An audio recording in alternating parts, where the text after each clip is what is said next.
నమస్తే గురుగారు. ఇంత బాగా ఇప్పటికీ మారింది. వృద్ధాశ్రమాలు మనకు కనిపిస్తే ఉన్నాయి. అవును. మొన్నటి రోజు కూడా రాయదుర్గంలో ఒక ముసలావిడ స్టోరీ వచ్చింది పాపం. పేపర్‌లో. 86 ఏళ్ల వృద్ధురాలు కూతురు దగ్గరికి వెళ్తోంది. పక్కన కూర్చుని ఒక జర్నలిస్ట్ పలకరిస్తే, "ఎక్కడికి వెళ్తున్నావు?" అంటే, "కుమార్తె దగ్గరికి వెళ్తున్నాను. నాకు ఇద్దరు కుమారులు రాయదుర్గంలో ఇద్దరు ఉంటారు." అంటే, "మరి ఎక్కడ ఉంటారు?" "నేను సెపరేట్‌గా ఉంటాను. కుమారుల దగ్గర ఉండను. కోడళ్ళు పడనివ్వడం లేదు. ఇంక ఏం చేస్తాము ఈ వయసులో, ఇంకా పక్కన వండుకొని అన్నం ఎవరు పెట్టి నేనే వండుకొని తింటాను బాబు" అని ఒక పాత్రికేయునికి ఆమె సమాధానం ఇచ్చిందనమాట. అంటే ఇప్పటికి కూడా మీరు చెప్తున్నారు, అనాథ శరణాలయం తల్లిదండ్రులు ఇంటికి తెచ్చుకొని బాగా పోషిస్తున్నారు. ఎక్కువైపోయాయండి కానీ అసలు. ఇలాంటి వారు కూడా ఉన్నారు గురుగారు ఇప్పటికీ కూడా. అలాంటి వాళ్ళలో మార్పు రావాలంటే ఏం చేయాలంటారు? చిన్నప్పటి నుంచి పిల్లల్ని పెంచడంలోనే మనమే లోపం చేస్తాం. ఇవాళ వాళ్ళ అమ్మని వాడు ఆ వృద్ధాశ్రమంలో పెట్టాడంటే దీనికి కారణం ఈ తల్లే పూర్వం. ఈ తండ్రే మూలకారకుడు. ఉదాహరణకి నేను చెబుతాను. మా అమ్మగారు, నాన్నగారు పరమ సాత్వికులు. వాళ్ళ అమ్మగారిని, నాన్నగారిని వీళ్ళని భక్తితో చూశారు. పిల్లల్ని ప్రేమగా చూశారు. ఒక్కనాడు మా నాన్నగారు మమ్మల్ని తిట్టవలసిన అవసరం రాలేదు, కొట్టలేదు. 6 కొడుకులు, ఒక అమ్మాయి, ఇంతమందిలో ఒక్కడిని ఒక్క దెబ్బ కొట్టకుండా, తిట్టకుండా ఎలా పెంచగలిగారు ఆలోచించండి. పోని వాళ్ళు తిట్టలేదు, కొట్టలేదు కాబట్టి ఈ పిల్లలు ఒక్కళ్ళైనా పాడైపోయారా? పెద్దన్నయ్య గ్రేడ్ 1 తెలుగు పండిట్ చేసి రిటైర్ అయ్యాడు. రెండో అన్నయ్య MA English, MA history, MEd చేసి పాల్వంచ స్కూల్లో పనిచేసి ఇప్పుడు హైదరాబాద్లో లెక్చరర్ చేసి రిటైర్ అయ్యాడు. మూడో అన్నయ్య గీతంస్ యూనివర్సిటీ పేరున్నారుగా, తెలుసు, విశాఖపట్నంలో. గీతం. అందులో పీజీలో మ్యాథమెటిక్స్ ప్రొఫెసర్, ఎంటెక్ వాళ్ళకి పీజీలో మ్యాథమెటిక్స్లో ప్రొఫెసర్గా చేసి రిటైర్ అయ్యాడు 3 ఏళ్ల క్రితం. ఆయనంటే ఎంవిఎస్ మూర్తి గారికి చాలా ఇష్టం. ఆయన గోల్డ్ స్పాట్ మూర్తి గారు అంటారే, గోల్డ్ స్పాట్ మూర్తి. నేనన్నా మా అన్నయ్య గారన్నా చాలా ఇష్టం. ఆ అన్నయ్య గారిని ప్రతిభని ప్రోత్సహించి డాక్టర్ యోగేశ్వర్ గారు ఉండాలి అని ప్రొఫెసర్గా ఉద్యోగం ఇచ్చారు. అందులో ప్రొఫెసర్ చేశారు. ఇప్పుడు ఆయన మనవుడే వైజాగ్ ఎంపీ అవును. భరత్ గారు, ఎంబీఎస్ భరత్ గారు. చాలా గొప్పవాళ్ళు అండి ఆయన, మహానుభావుడు. ఆయన గురించి ఇప్పుడు మళ్ళీ తలుచుకుంటే ఆయన చేత శతావధానం చేయించారు కూడా విశాఖపట్నంలో. ఓకే. చాలా ఇష్టం నేనంటే, నా పద్యాలంటే ఇష్టం. ఇంకా తర్వాత మా అక్క, ఆవిడే ఎంఏ చేసింది, ఆంధ్ర యూనివర్సిటీకి సంబంధించినటువంటి స్కూల్లో తెలుగు లెక్చరర్ చేసింది. నేను లెక్చరర్ చేశాను. నా తర్వాత వాడు పీజీ చేసి ఎల్ఐసిలో ఉద్యోగం చేస్తున్నాడు. ఆఖరి వాడు ప్రస్తుతం ఫిన్లాండ్లో ఉన్నాడు. ఆయన తిరగని దేశం లేదు, ఎందుకంటే ఎంటెక్ చేశాడు. ఎంఎస్సి మ్యాథమెటిక్స్ ఎంటెక్ చేసి ఆ రోజుల్లో 98లో ఫస్ట్ సాఫ్ట్వేర్ ఉద్యోగాల్లోకి వెళ్ళిన వాళ్ళలో ఆయన ఒకడు. ఇవాళ ఆయనకి నెలకు 3 లక్షల రూపాయల జీతం. కాబట్టి ఇంతమంది పిల్లలు ఇంత స్థాయికి ఎందుకు వచ్చారు అంటే నాన్నగారి యొక్క ప్రవర్తన వల్ల. ఇవాళ పిల్లల్ని పుట్టగానే దూరం చేసి హాస్టల్లో వారేస్తున్నారు. వాళ్ళని ప్రేమగా చూడరు, ఫోన్లు కొనిస్తున్నారు, వాళ్ళు ఏం చూస్తున్నారో పట్టించుకోరు. ఎంతసేపు బలాత్కారంగా వాళ్ళని చదివించడం తప్ప వాళ్ళని ఒక్కనాడైనా తల్లిదండ్రుల ప్రేమ రుచి చూపించి మనకేసి తీసుకుంటున్నాం మనం, పిచ్చిగారాలు చేయడం తప్ప. పిల్లలని సరియైన మార్గంలో చిన్నప్పటి నుంచి పెంచాలి. రామాయణం, భారతం, భాగవతం ఈ 3 నేర్పితే పిల్లల్లో రాముడి లాంటి పిల్లలు, సీత లాంటి కూతుళ్ళు తయారవుతారు. భీముడు, అర్జునుడు ఇలాంటి వాళ్ళ పాత్రలు తెలియజేస్తే తల్లిదండ్రులు ఎంత గౌరవంగా చూడాలి, ధర్మాన్ని ఎలా నిలబెట్టాలో తెలుస్తుంది. అలా ప్రేమతో పెంచి జాగ్రత్తగా ఉంటే మా అమ్మ ఇంత ప్రేమగా పెంచింది ఈవిడ్ని వృద్ధాశ్రమంలో చేర్చకూడదు అనుకుంటాడు. కాబట్టి సగం మనలో ఉందండి, సగం సొసైటీలో ఉంటుంది. సినిమాలు కూడా అలాగే తగులడ్డాయి వాళ్ళ కొన్ని. ఒకప్పుడు సినిమా చూస్తే ఆహ్లాదంగా ఉండేది. అసలు ఆ సినిమాలోంచి బయటకు వస్తే ఆ పాతాళ భైరవో, మాయాబజారో, లేకపోతే పెళ్లినాటి ప్రమాణాలు, గుండమ్మ కథో చూస్తే ఎంత ఆనందంగా వచ్చేవారు ఒకప్పుడు. ఇప్పుడు సినిమా అంటే హడలు. నేను 93 తర్వాత మళ్ళీ సినిమా హాలుకి వెళ్ళలేదు, ఎంతవరకు సినిమా చూడలేదు. అందుకే ఓకే. అసలు 93 తర్వాత సినిమాకి వెళ్ళలేదు, విసిగెత్తిపోయి. ఎప్పుడన్నా అప్పుడప్పుడు వీళ్ళు మా వాళ్ళు చిన్న చిన్న బిట్లు పంపిస్తారు, చూడండి గురువుగారు, చూడండి పొరపాటు కూడా చూస్తే శరీరం మీద నాకే అసహ్యం వచ్చేస్తుంది. ఆ బట్టలు ఏమిటి, ఆ గందరగోళాలు ఏమిటి. కాబట్టి పిల్లల్ని మనం సరిగ్గా పెంచితే వృద్ధాశ్రమాలకు వెళ్ళవలసిన అవసరం ఉండదు. శ్రవణ కుమారుడు గుడ్డివాళ్ళైన తల్లిదండ్రులు కావిడిలో పెట్టి తీసుకెళ్ళాడు. యావత్ జీవితం తల్లిదండ్రుల్ని కృష్ణుడు ఎలా గౌరవించాడు, రాముడు ఎలా గౌరవించాడు, ధర్మరాజాదులు తల్లిని ఎంత ప్రేమగా చూశారు. ఎంత దుర్మార్గుడైన దుర్యోధనుడు కూడా గాంధారికి దండం పెట్టకుండా వెళ్ళలేదు వాడు. కరెక్ట్. దుర్యోధనుడికి పాండవులతో ద్వేషం ఉండొచ్చుగాక, కొన్ని వెకిలి వేషాలు వేయచ్చుగాక, లోలత్వం ఉండొచ్చుగాక, మళ్ళీ తల్లిదండ్రుల దగ్గర వాడు భక్తుడే. అవి మనం పిల్లలకి నేర్పడం లేదు. మనకి పాశ్చాత్య సంస్కృతి వచ్చి కంపు చేసేసింది. వాడికి ఒక గది, వాడికి ఒక ఫోను, వాడికి ఒక టీవీ, అదో పెద్ద ఘనకార్యమా. కాబట్టి సరిగ్గా పెంచగలిగితే మాత్రం నా దగ్గర ఈ మధ్యకాలంలో పురాణములు వింటున్న పిల్లలు తల్లిదండ్రులు మళ్ళీ బాగా చూస్తున్నారండి. కాకపోతే నాబోటివాడు ఒక్కడ ఎంతమందిని బాగు చేయగలడు? మా ప్రవచనం ఏదో ఓ వేలల్లోనో మహా అయితే కొన్ని చోట్ల లక్షల్లో పెడుతుంది. 130 కోట్ల జనాభా ఉన్న భారతదేశం అందరినీ ఎవడు బాగు చేయగలడు? ఇంట్లోనే తల్లిదండ్రులే బాగు చేయాలి. మొదటి గురువు తల్లి, రెండో గురువు తండ్రి, అప్పుడు మూడవ గురువు బయట పాఠం చెప్పేవాడు. ఇంక ఈ స్కూల్లో టీచర్లు కూడా ఎలా ఉన్నారు? మా చిన్నప్పుడు గురువు గారు చూస్తే గౌరవం సాష్టాంగ దండ ప్రణామం చేసేవాడు. ఇప్పుడేమో లెక్చరరు అని సిగరెట్ కాల్చడం, వాడితో కలిసి వెళ్ళి ఇద్దరు కలిసి బార్లకు వెళ్ళడం, బీరులు తాగడం. ఇదే కాళ్ళు కడుక్కోడు వాడు. కమ్యూనిస్టులు అయిపోయి ఇష్టం వచ్చినట్టుగా ప్రవర్తిస్తూ ఉంటే ఈ నికృష్టపు చదువులు చదువుకున్నటువంటి వాళ్ళకి ఇంక సంస్కారం ఏముంటుంది? అందువల్ల సందేహం లేకుండా చదువులు అంతే. గురువుతోటే అసలు ముందు నికృష్టపు చదువులు అర్థం అంతే, సందేహం లేకుండా అదే. అందుకని ఎందుకు వాడారంటారు? నేను నా పదాన్ని చాలా సార్లు వాడాను. వాళ్ళు కమ్యూనిస్టులు కాదు, నికృష్టులు. వాళ్ళు అసలు ఎక్కడ ఒక సంస్కారం నేర్పట్లేదు పిల్లల్ని. ఎంతసేపు వాళ్ళ పిల్లలేమో వీళ్ళేమో అమెరికాలో అక్కడ చదువుకుంటున్నారా, ఈ పిల్లల్నేమో భ్రష్టులుగా తయారు చేస్తారా? ఇప్పుడు తల్లిదండ్రులకు దండం పెట్టద్దు అంటాడు, గురువుకి దండం పెట్టద్దు, అది బానిసత్వం అంటాడు. గురువుకి దండం పెట్టడం బానిసత్వం ఏంటంటే వీడు మొహం. పెద్దలను గౌరవిస్తే రేపు పొద్దున వీడిని వాళ్ళు గౌరవిస్తారు. ఇలాగే పాడైపోతుంది. మీరు చెప్పినట్టు గురుగారు, మన భారతీయ ఆధ్యాత్మిక విలువలను పాశ్చాత్య దేశస్తులు ఎంతో మంది పాటిస్తున్నారు. మన భారతీయ ఆధ్యాత్మిక విలువలోని లోతుపాతులను తెలుసుకోవడానికి విదేశాలు ఎంతో మంది భారతదేశానికి వస్తున్నారు కూడా ఇక్కడికి, మన డ్రెస్సింగ్, మన కల్చర్ని నేర్చుకోవడానికి. అయితే మన దేశం నుండి కొంతమంది వీటిని అదే సమస్య. ఇప్పుడు పెద్ద సమస్య ఏంటంటే అంటే ఎలా చూడొచ్చు గురుగారు దీన్ని? క్రమంగా వాళ్ళకి అర్థమైందండి. పిల్లలకి గన్ కల్చర్ వచ్చింది అమెరికాలో. కాల్చి పారేస్తున్నారు ఒకళ్ళొకళ్ళు. ఒత్తిడి, ఆత్మహత్య చేసుకోవడాలు, క్రూరత్వం పెరిగిపోయింది. ఇందులోంచి మనం ఎలా బయటపడతామా అని పాశ్చాత్యులు, ముఖ్యంగా అమెరికన్స్ ఏం చేస్తున్నారంటే మన సంస్కృతిలోకి వచ్చారు. ఇందులో వాళ్ళకి శాంతి లభిస్తోంది. నేను 2006 నుంచి ఇప్పటి వరకు అంటే 19 సార్లు అమెరికా వెళ్ళాను. ఈ 19 ఏళ్ళుగా నేను నా ఉద్యమం నడుపుతాను అక్కడ. ఫీనిక్స్లో ఒక ఆవిడ వచ్చింది. ఆవిడ ఎదురుకుండా కూర్చునేది. నేను పురాణాన్ని తెలుగులో చెప్పా. ఆవిడ ఎదురుగుండా కూర్చుంది. మంచి అద్భుతమైన బొట్టు పెట్టుకుని అంతా అయిపోయాక, అమ్మ మీకు నా భాష అర్థమైందని అడిగితే, though I am not understanding your language but your feelings, నేను దాన్ని అబ్జర్వ్ చేశాను. ఫీలింగ్స్ నాకు గురువు అయ్యింది ఆవిడ. యువర్ ఫీలింగ్స్ ఆర్ గురువు టు మీ అంది ఆవిడ. అంటే చూస్తే వాళ్ళకి అర్థమవుతుందిట. ఇప్పుడు అక్కడ పూర్తిగా అక్కడే పుట్టి పెరిగినట్టు కొంతమంది శిష్యులు నా దగ్గర ఉన్నారు. ఎందుకంటే నేను పూర్తిగా వాళ్ళకి ఆ ఇంగ్లీష్లో ఈ భాషను చెప్పలేం కదా, మన సంస్కృతాన్ని. కానీ అర్థం చేసుకుని వాళ్ళు బాగుపడుతున్నారు, వాళ్ళు ఆనందపడుతున్నారు, వాళ్ళు నేర్చుకుని ఇతరులను బాగు చేస్తున్నారు. ఇప్పుడు కొంతకాలం పోతే నా అనుమానం ప్రకారం అమెరికాలోను, ఇంగ్లాండ్లోను, ఇంకా ఇతర దేశాల్లో ఉన్నటువంటి గుళ్ళు మన భారతదేశంలో కూడా ఉండవు. అమెరికాలో ఎన్ని ఆలయాలండి. శాన్ ఫ్రాన్సిస్కో దగ్గర కాలిఫోర్నియాలో మిల్పిటాస్ అని ఒక ప్రాంతం ఉంది. అక్కడ ఒక సత్యనారాయణ స్వామి ఆలయం ఉన్నది, అద్భుతమైన ఆలయం. ఇక్కడ నుంచి కొత్తగూడెం నుంచి వెళ్ళిపోయిన మారేపల్లి వెంకట శాస్త్రి గారు అక్కడ ఆ గుడి కట్టారు. ఆ గుడిలో నేను 19 ఏళ్ళుగా పురాణం చెబుతున్నాను. ఎంతమంది వెస్ట్రన్ కంట్రీస్ వాళ్ళు వస్తారో అక్కడికి. వాళ్ళంతా గోవింద అని పాడుతూ ఉంటే మీ శరీరం గగురుపాడు గురుగుతున్నమాట. వాళ్ళు వ్రతం జరిగాక హరినారాయణ గోవింద భక్తపరాయణ గోవింద పావన నామ గోవింద పాప విరామ గోవింద అని పాడతారు. శరీరం గగురుపాడు గురుగుతుంది. మీకు చూస్తే వాళ్ళందరూ తెల్లగా ఉంటారేమో, మంచి నామం పెట్టుకునండి, విభూతి పెట్టుకుంటే వాళ్ళని చూస్తే మహర్షులు దిగొచ్చారు అన్నట్టుగా ఉంటారు. క్రమంగా పాశ్చాత్య దేశాలలో మన ఆలయాలు తయారయ్యాయి, సంస్కృతి అభివృద్ధి అవుతున్నది, మార్పు వస్తున్నది. మన వాళ్ళేమో ఏనాడో వాళ్ళు వదిలేసిన దరిద్రాన్ని ఇక్కడ తెచ్చుకుంటున్నారు. ఈ దారిద్ర్యం తెచ్చి నెత్తి మీద పెట్టుకుంటున్నారు. అక్కడి వారు మన ఆధ్యాత్మిక కల్చర్ నేర్చుకుంటే, విలువలు నేర్చుకుంటే, మన వారు అక్కడి విషయాలు నేర్చుకుంటున్నారు. పబ్బు కల్చర్ పెరిగిపోయింది. దీనికంత కారణం ఏమంటారు గురుగారు? చెప్పాను కదండి, సమాజము, కాల ప్రభావము, దానికి తోడు ఈ టీవీలు, వాటితో పాటు అక్కడ ఏదో ఉందనే ఊహ, సగం తల్లిదండ్రులు, గురువులు కూడాను. అన్నిట్లో మార్పు రావాలి. కానీ మనం కంగారు పడద్దండు. అవి పెరుగుట విరుగుట కొరకే.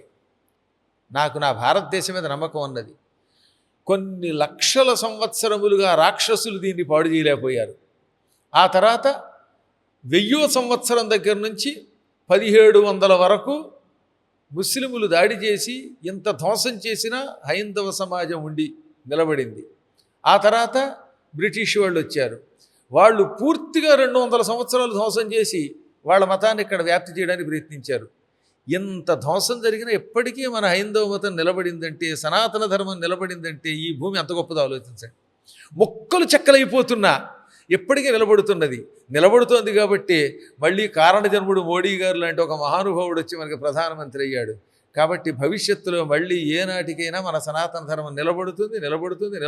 ఎందుకు చెప్తానంటే, నేను చాలా కాలం క్రితం అయోధ్యలో రామాలయం రావడం అసంభవం అన్నారు. అన్నవాళ్లలో మా అంబికా కృష్ణ గారు కూడా ఉన్నారు. తర్వాత బాలకృష్ణ గారు ఉన్నారు. ఏంటి ఇక్కడ పాదర్తి బాలకృష్ణ గారు. కాదు మీరు చూడండి అన్నాను. నా కళ్ళ ముందు అయోధ్య రామాలయం వచ్చింది. కాశీ విశ్వనాథుని ఆలయం అపూర్వంగా తయారవుతుందని చెప్పాం, అయ్యింది. మధుర రాబోతున్నది. సోమనాథాలయం అద్భుతంగా నిర్మాణం అయ్యింది. భవిష్యత్తులో మళ్ళీ క్రమంగా మన సంస్కృతి అభివృద్ధి అవుతుంది. ఉత్తరప్రదేశ్ డెవలప్మెంట్ కళ్ళారా చూస్తున్నాను. మధ్యప్రదేశ్లో మార్పు వస్తోంది. గుజరాత్ అద్భుతంగా తయారైంది. గ్యారంటీగా ఏపీ కూడా బాగుపడుతుంది. పవన్ కళ్యాణ్ లాంటి ఉత్తములు వారాహి ఉపాసన చేస్తున్నారు. ఆ ఉపాసనా బలం ఎక్కడికి వెడుతుందండి? కాబట్టి ఎవడు అవసరమో వాడిని భగవంతుడు తెచ్చి అక్కడ పెట్టుకుంటాడు. మాకు రాజకీయాలతో సంబంధం లేదు. మా సనాతన ధర్మానికి ఎవడు కొమ్ము కాస్తాడో వాళ్ళని మేము ఆశీర్వదిస్తూ ఉంటాం. ఇప్పుడు సనాతన ధర్మం గురించి ఇటీవల మనం చాలా మంది నోట వింటున్నాము. ఒక్కొక్కలా అనువదించుకుంటున్నారు సనాతన ధర్మం అనే దాన్ని. దానికి సరైన నిర్వచనం చెప్పండి గురుగారు. ఏ ధర్మం వల్ల శాంతి లభిస్తుందో, ఏ ధర్మం ప్రపంచంలో ఉగ్రవాదాన్ని ప్రోత్సహించదో, ఏ ధర్మం ఇతరులను సోదరులుగా భావిస్తుందో, గురుర్ బ్రహ్మ గురుర్ విష్ణు అనేటటువంటి ఒక గొప్ప సందేశాన్ని ఇస్తున్నదో దానిని సనాతన ధర్మం అన్నారు. ఇప్పుడు మీరు చూడండి, 100 మంది హిందువుల మధ్యలో ఓ ముస్లిం బతకగలడు, క్రిస్టియన్ బతకగలడు. వాళ్ళని ఏమైనా చేస్తున్నారు వీళ్ళు ఎప్పుడైనా? మీరు ఒకసారి ఆలోచించండి. మా పీఠం చుట్టూతో అందరూ హిందువులు, మధ్యలో ఒక కిరస్థానవాడు తగులడింది. ఈ కిరస్థానవాడికి ఏమైందని మా వల్ల బాధ వచ్చిందే రాదు. కానీ 5 కిరస్థానం వాళ్ళ మధ్యలో 100 మంది హిందువులు బతకలేరు.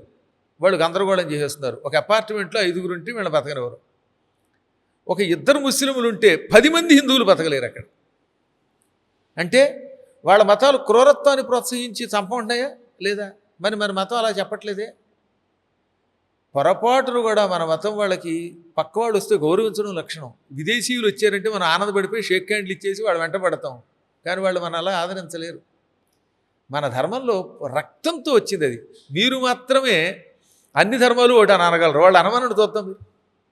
మీరు కిరస్థానం వాడి దగ్గరికి వెడితే వాడికి పెట్టినటువంటిది తింటారు, కేకు. ఇంకోటి ఎవడో పాయసం ఇస్తే తాగుతారు. కానీ మీ లడ్డు వాడు తినమంటే తింటాం. అదనమాట మన లక్షణం. మనకి పుట్టుకతో శాంతి ఇచ్చేటటువంటి మతం ఇది. కాబట్టి దీనికి సనాతన ధర్మం అని పేరు. ప్రేమతత్వం ఎక్కువ. కానీ ఇప్పుడిప్పుడు ఆ ప్రేమతత్వం కొంతైనా వదలకపోతే మనకి ప్రమాదం వస్తుంది. కనుక మాబోటి వాళ్ళం అప్పుడప్పుడు ధైర్యంగా, నాయనలారా ఇప్పుడు మనం ధర్మం కంటే మన ధర్మాన్ని నిలబెట్టేటటువంటి వ్యక్తిని నిలబెట్టడమే ధర్మం అని గుర్తించండి. మన ధర్మం కోసం కాస్త కొన్ని సమయాల్లో తెగించండి అని చెబుతున్నాం. ఇప్పుడు ఈ మధ్యన బాగా తయారయ్యారు. ఇగో ఆ హిందూ జనశక్తి లలిత్ కుమారు, శివశక్తి కరుణాకర్రు, భరతవర్ష దువ్వాడ శివప్రసాద్ ఇలాంటి వాళ్ళు బాగా తయారవట్లా. గట్టివాళ్ళు తయారవ్వాలి. చాలామంది ఇలాంటి వాళ్ళు గొప్ప గొప్ప వాళ్ళు. ఆ స్ట్రింగ్ వినోద్ అని ఒక ఆయన ఉన్నాడు, ఆయన ఒకడు. తర్వాత హమారా ప్రసాద్ గారు ఎంత గొప్పగా పోరాడుతున్నాడు. వీళ్ళందరినీ నేను అప్పుడప్పుడు ఈ యూట్యూబ్ ద్వారా అయితేనే, తర్వాత అప్పుడప్పుడు మా పీఠానికి ఇందులో చాలామంది వచ్చారు కాబట్టి వాళ్ళని చూడడం జరిగింది.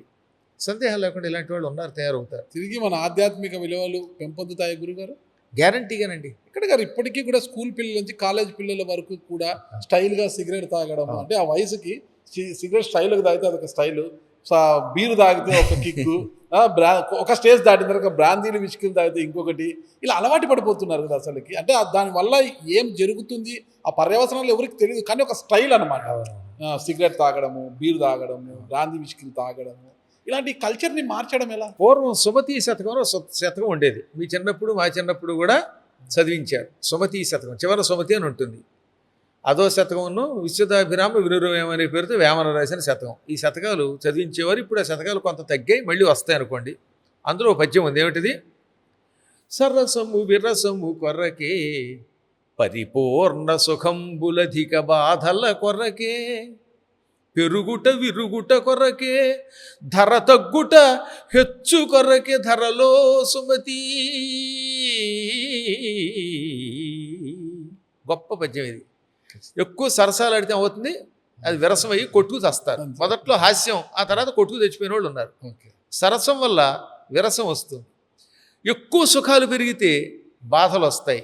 అనగా ఆఖరికి లెట్రిన్లో కూడా రోపు వేసుకు తిరగడం మొదలెట్టి అస్సలు నడవడం లేదు. ఎక్కడికి వెళ్ళినా ఆటోలు, ఎక్కడికి వెళ్ళినా బస్సులు లేదా కార్లు, నడవట్లేదుగా వాళ్ళు ఎవరు. అన్నీ సుఖాలే. సుఖంగా కూర్చోవడం, వాకింగ్ లేదు, వ్యాయామం లేదు, తినడం పడుకోవడం, వంటలు మానేశారు. ఎక్కడి నుంచి చూసినా బయట నుంచి ఆ టమాటాలు ఈ టమాటాలు ఏవో అక్కడి నుంచి తెప్పించు తినడం. దీనివల్ల ఏమవుతుంది? పరిపూర్ణ సుఖాలు అనుభవిస్తే శరీరానికి వ్యాయామం లేకపోతే రోగాలు వస్తాయి, బాధలు వస్తాయి. ఎక్కువ సుఖాలు పెరిగితే బాధలు వస్తాయి. అలాగే పెరిగిందనుకోండి ఏదన్నా విరిగిపోతుంది. చెట్టు బాగా పొడుగ్గా అయిపోయింది, తాడి చెట్టు లేదా కొబ్బరి చెట్టు, పట్మని ఎప్పుడో విరిగి కింద పడుతుంది, మంచి గాలి వచ్చిందని పడిపోతుంది. కాబట్టి ఏదైనా పెరిగితే అది విరగడానికి, ఇంకా ధర తగ్గిందంటే మళ్ళీ హెచ్చడానికి. ఇంతకు ఎందుకు చెప్తున్నానంటే పెరుగుట విరుగుట కొరకే అనేది ఒక సూక్తి. వ్యసనములు పెరిగాయి, రోగాలు వస్తున్నాయి, క్రమంగా జనాల్లో మళ్ళీ అవేర్నెస్ వస్తుంది. మందులు ఎక్కువ వేశారు, ఎరువులు. ఇప్పుడు మళ్ళీ ఏమంటున్నారు? వద్దు అంటున్నారు. సేంద్రియ ఎరువులే వాడదాము, మళ్ళీ వాడదాం అంటున్నారు. లేదా అందరూ కూడా ఇప్పుడు అమ్మో బాబాయ్ ఎరువులు వాడకుండా ఉండేలా చూద్దాం. ఈ మధ్యన ఎవరైనా ఆవిడకే తెస్తే ఏమంటే ఎరువులు వేయకుండా తెచ్చేవాడి మీకోసం అని పట్టుకొస్తున్నారు. కొంత ఆర్గానిక్ షాప్స్ ఎక్కువైపోయాయి కదా. అలాగే ఇప్పుడు పిల్లల్లో వ్యసనములు ఒక స్థాయి దాటాక అనారోగ్యం వచ్చి వస్తున్నాం అని గ్రహిస్తారు. భయం పట్టుకుంటుంది. మళ్ళీ ఇందులోకి రావాల్సిందే, ఎప్పటికైనా ఇందులోకి రావాల్సిందే. ఇంగ్లాండ్లో ఈ మధ్యన ఏం జరిగిందో తెలుసా మీకు? మొన్ననే 10 రోజులు అయింది నేను వచ్చి, గట్టిగా మాడితే 15 రోజులు ఇంగ్లాండ్ నుంచి. విపరీతంగా వలసలు పెరిగిపోయాయి.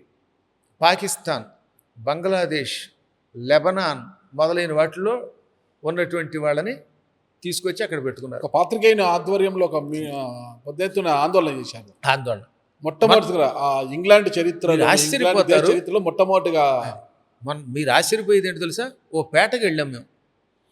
ఆ ఏరియా లోపలికి పోలీసులు వెళ్ళలేరు. పాత బస్తీ, హైదరాబాద్ పాత బస్తీలో ఉంది అది. నాకు ఆశ్చర్యం కలిగింది. అక్కడికి ఎవడని పెడితే పోలీసులు కూడా చంపేస్తున్నారు వాళ్ళు. అంతలా వాళ్ళంతా ఏర్పడిపోయి మొత్తం అక్కడ ఉన్న వాళ్ళందరినీ గెంటేశారు. ఆ 3 ఏళ్ల పిల్లలు కూడా రేపు చేసేస్తున్నారు అక్కడ. అప్పుడు ఏమవుతుంది చెప్పండి మీకు? పెరిగిపోయారు జనం. ఇప్పుడు అక్కడ పెద్ద ఉద్యమం వచ్చింది. వీళ్ళందరూ పోయేదాకా వాళ్ళతో పాటు మిగతా వాళ్ళ భారతీయులు కూడా గెంటేసే స్థితి వచ్చింది చివరికి. కాబట్టి ఎక్కడైనా వ్యసనములు పెరిగి పిల్లవాళ్ళు పాడైపోతే మళ్ళీ బాగు చేయడం కోసం ఎవడో ఒకడు పుడతాడు, ఉద్యమం తయారవుతుంది. బ్రిటిష్ వాళ్ళు క్రూరంగా అణిచివేస్తే స్వాతంత్రోద్యమం వచ్చిందా లేదా? అందులో ఒకళ్ళిద్దరు పేర్లు అంటే బయటకు వచ్చాయి. కానీ అసలు ఎంతమంది భగత్ సింగ్ లాంటి వాళ్ళు, ఆజాద్ చంద్రశేఖర్ లాంటి వాళ్ళు, లాలా లజపతి రాయ్ లాంటి మహానుభావులు, గోపాలకృష్ణ గోఖలే లాంటి వాళ్ళు, బాలగంగాధర తిలక్ లాంటి వాళ్ళు, ఎంతమంది లక్షల మంది చచ్చిపోయారు. మహానుభావులు అల్లూరి సీతారామరాజు లాంటి వాళ్ళు ఎంతమంది శరీరం విడిచిపెట్టారు. అన్ని లక్షల మంది చచ్చాక మనకి స్వాతంత్రం వచ్చింది తప్ప ఒకళ్ళిద్దరి వల్ల రాలేదు. దాన్ని నెహ్రూ కబ్జా చేసి నెత్తి మీద పెట్టుకున్నాడు తప్ప. కాబట్టి ఎప్పటికైనా ఈ పెరగడం ఉందే వ్యసనం, అది మళ్ళీ అవుతుంది మీకు వెనక్కి రావడానికే మూల కారణం అవుతుంది. మీరు ఒక మాట అన్నారు గారు, నెహ్రూ దాన్ని కబ్జా చేసి నెత్తిని పెట్టుకున్నారు. మన దేశం మొదటి ప్రధాని కదా. అవునండి, మొదటి ప్రధాని అవ్వడంలో తప్పే ఉంది. ఆయన మొదటి ప్రధానమంతే. కానీ నిజానికి సర్దార్ వల్లభాయ్ పటేల్ గారిని ప్రధాని చెయ్యాలి. పాపం గాంధీ గారు కొంచెం నారాగా అమాయకుడు. గాంధీ గారికి ఏంటంటే దండం పెట్టాడు కదా, లొంగిపోయాడు. లోపం ఉండి కాదు, ఈ నెహ్రూకి తెలిసి ఎవరిని పెట్టుకోవాలో పట్టుకుని ఆయన గాళ్ళు పట్టుకుని మిగతా వాళ్ళంతా ఆయన ఎన్నుకుంటే ఈయన ఒక్కడు ఓటు వేసి ఈయనకి ప్రధానమంత్రిని చేశాడు. ఆ ఎఫెక్ట్ మనం 60 ఏళ్ళు వెనక్కిపోయాం. గాంధీ వల్ల ఇంకొక ఎఫెక్ట్ లేదంటారు మనకు? ఎందుకు లేదండి? పాపం గాంధీ స్వతసిద్ధంగా భగవద్గీత చదువుకున్నవాడు. ఏదో తాత్కాలిక వ్యతిరేకంతో అన్ని రకాలుగా తిట్టేది. కానీ ఆయన చేసిన పెద్ద పొరపాటు ఏంటంటే ఇదిగో ఈయన్ని నెత్తి మీద పెట్టుకోవడం, ఇలాంటి వాళ్ళని నెత్తి మీద పెట్టుకోవడం. సరే, ఆనాడు మనం లేవు కనుక పూర్తిగా వాటిని చెప్పలేం. మా నాన్నగారు లాంటి పెద్దవాళ్ళు చెప్పగలరు. ఆధ్యాత్మికంగా మన భారతదేశంలో మార్పులు రావాలి, పెరుగుట విరుగుట కొరికే అని మీరు మార్పు రావాలని నేను కూడా ఒక పౌరుడిగా కోరుకుంటున్నాను గురుగారు.